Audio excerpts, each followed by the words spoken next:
Hi friends, welcome to தெய்வாஸ் Nalabagam. இன்னைக்கு தெய்வாஸ் நலபாகத்தில் சின்னவங்கள இருந்து பெரியவங்க வரைக்கும் எல்லாருக்கும் ரொம்ப ஃபேவரட்டான பரோட்டா நம்ம வீட்லேயே எப்படி செய்யறதுன்னு தாங்க பார்க்க போகிறோம். வாங்க வீடியோக்குள்ளே போகலாம்.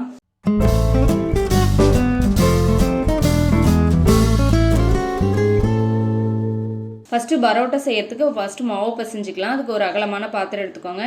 இதில் நான் அரை கிலோ அளவுக்கு மைதா மாவு எடுத்திருக்கேன். இதை உள்ளே சேர்த்துக்கலாம். இதுக்கு ஒரு அரை டீஸ்பூன் அளவுக்கு சர்க்கரை சேர்த்துக்கோங்க. இதுக்கு ஒரு டீஸ்பூன் அளவுக்கு உப்பு சேர்த்துட்டு நல்லா ஒரு வாட்டி எல்லாம் கலந்து விட்டுறலாம்.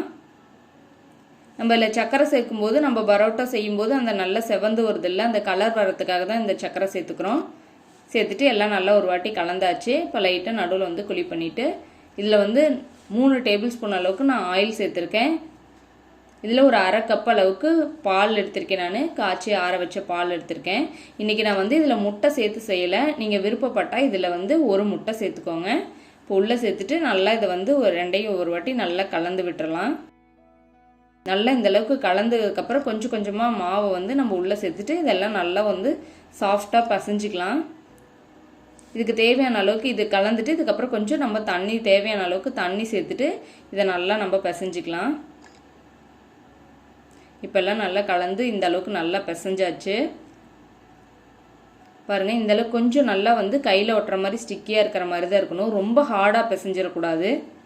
நல்லா இந்த அளவுக்கு பிசைச்சிட்டு நல்லா அழுத்தம் குடிச்சு நல்லா ஒரு 5 நிமிஷத்துக்கு இதை வந்து நம்ம இந்த பாத்திரத்துலேயே நல்லா நம்ம பிசைஞ்சிக்கலாம். அதுக்கப்புறம் இதை வந்து நம்ம கீழே எடுத்து நல்லா டேபிள் டாப்பில் நல்லா க்ளீன் பண்ணிவிட்டு நம்ம அதில் வச்சு நல்லா நம்மளுக்கு வச்சோம்னா தான் நம்மளுக்கு பிசையறதுக்கு நல்லா இழுத்து பிசையறதுக்கு வசதியாக இருக்கும். இந்த மாதிரி நம்ம ஒர்க் ஏரியாவில் மாற்றிட்டு இந்த மாதிரி இழுத்து பிசைஞ்சிக்கலாம். ஃபஸ்ட்டு இழுக்கும்போது உங்களுக்கு பாருங்கள் நல்லா தெரியும், இப்படி மாதிரி பிஞ்சிட்டு போகும். இது நல்லா ஒரு 20 நிமிஷத்துக்கு நம்ம இதை நல்லா வந்து பிசைஞ்சு எடுத்துக்கணும். எந்த அளவுக்கு நம்ம இந்த மாவை நல்லா பிசைகிறோமோ அந்த அளவுக்கு நம்மளுக்கு வந்து நல்லா சாஃப்டான லேயரான பரோட்டா நமக்கு கிடைக்கும். பாருங்கள், இந்த அளவுக்கு நல்லா ஃபஸ்ட்டு இழுத்து பிசையணும். இந்த மாதிரி கட்டாயி தான் வரும். இப்போ நல்லா ஒரு 5 நிமிஷம் பசைஞ்சிருக்கேன். இதில் கொஞ்சம் மறுக்கும் ஆயில் சேர்த்துட்டு லைட்டாக இல்லைங்க பாருங்கள் எந்த அளவுக்கு நல்லா இந்த மாதிரி வந்திருக்கு. இந்த அளவுக்கு நல்லா இப்போ வந்து நான் ஒரு 20 நிமிஷம் பக்கம் பசைஞ்சிருக்கேன். இங்கே பாருங்கள் நல்லா எப்படி இழுத்த எவ்வளோ ஸ்ட்ரெச்சியாக வருதுன்னு. இந்த மாதிரி வரணும். இங்கே பாருங்கள் எவ்வளோ தூரம் இழுத்தாலும் ஃபஸ்ட்டு நம்மளுக்கு கட்டாச்சு போச்சு. இப்போ அந்த மாதிரி இல்லை. பாருங்கள் எவ்வளோ மாவு வந்து ரொம்ப நல்லா சாஃப்டாக ரெடியாக இருக்குது. இப்போ இந்த அளவுக்கு நல்லா மாவு ரெடி ஆயிடுச்சு. இப்போ இதெல்லாம் வந்து நம்ம சுருட்டி வச்சுட்டு நம்ம ஒரு பாத்திரத்தில் வச்சு நல்லா மேலே வந்து மாவு காயாத இருக்கிறதுக்காக எண்ணெய் கொஞ்சம் அப்ளை பண்ணிவிட்டு இதை நல்லா ஒரு மூடி போட்டுட்டு நல்லா இதை அப்படியே வந்து எந்த அளவுக்கு மாவு ஊற வைக்கிறோமோ அந்த அளவுக்கு வந்து பரோட்டா சூப்பராக வரும்.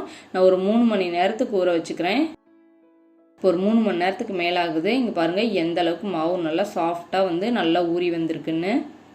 இப்போ இந்த மாதிரி மாவு வந்து நல்லா ஃபோல்ட் பண்ணி மேலே வந்து நம்ம எடுத்தோம்னா இப்படி அழகாக மேலே வந்து நம்மளுக்கு ஒரு பால் சைஸில் வந்து மாவு கிடைக்கும். இந்த மாதிரி நம்ம இந்த சைஸில் இது எல்லாத்தையும் வந்து நம்ம உருண்டை பிடிச்சி எடுத்து வச்சுக்கலாம். மாதிரி வச்சு நல்லா மேலே இழுத்தாவே வந்துடும்.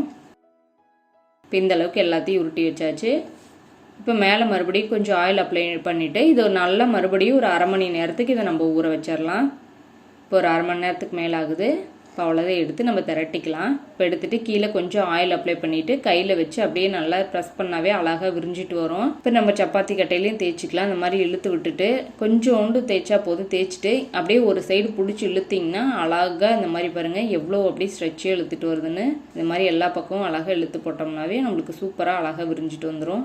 அவ்வளோதான், இந்த மாதிரி நல்லா இழுத்தாச்சு. இப்போ அது கத்தி வச்சுட்டு இந்த மாதிரி நம்ம ஒரு கோடு மாதிரி சேர்த்துடலாம். இந்த மாதிரி போட்டுட்டு ஓரங்களை எடுத்து விட்டு அழகாக நம்ம வந்து அப்படியே பிடிச்சி இழுத்தோம்னாவே அழகாக சூப்பராக வந்துடும்.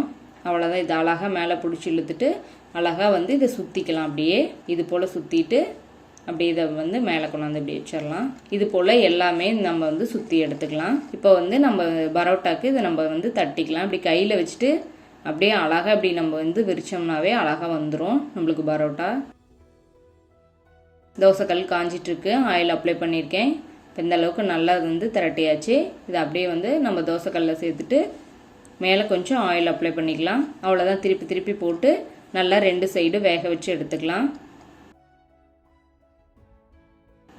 அவ்வளோதான், 2 பக்கம் நல்லா வெந்து செவந்து வந்தோடனே அழகாக நம்ம எடுத்து வெளியே வச்சிடலாம். இதே போல் நல்லா 2-3 பரோட்டா செஞ்சதுக்கப்புறம் நல்லா ஒன்று சேர்த்து வச்சு அந்த சூடாக இருக்கும்போதே நம்ம வந்து இப்படி லைட்டாக தட்டிக்கிட்டோம்னா அழகாக நம்மளுக்கு வந்து அந்த லேயர்ஸ் எல்லாம் வந்து நம்மளுக்கு விரிஞ்சு வந்து ரொம்பவுமே சூப்பராக இருக்கும். அவ்வளோதாங்க, நம்ம சூப்பரான பரோட்டா வீட்லேயே செஞ்சாச்சு. நீங்களும் இந்த ரெசிபியை வீட்டில் ட்ரை பண்ணி பாருங்கள். உங்களுக்கு பிடிச்சிருந்துச்சின்னா லைக் பண்ணுங்கள், ஷேர் பண்ணுங்கள். நம்ம தெய்வாஸ் நாள்பாகம் சேனலுக்கு சப்ஸ்கிரைப் பண்ணிக்கோங்க.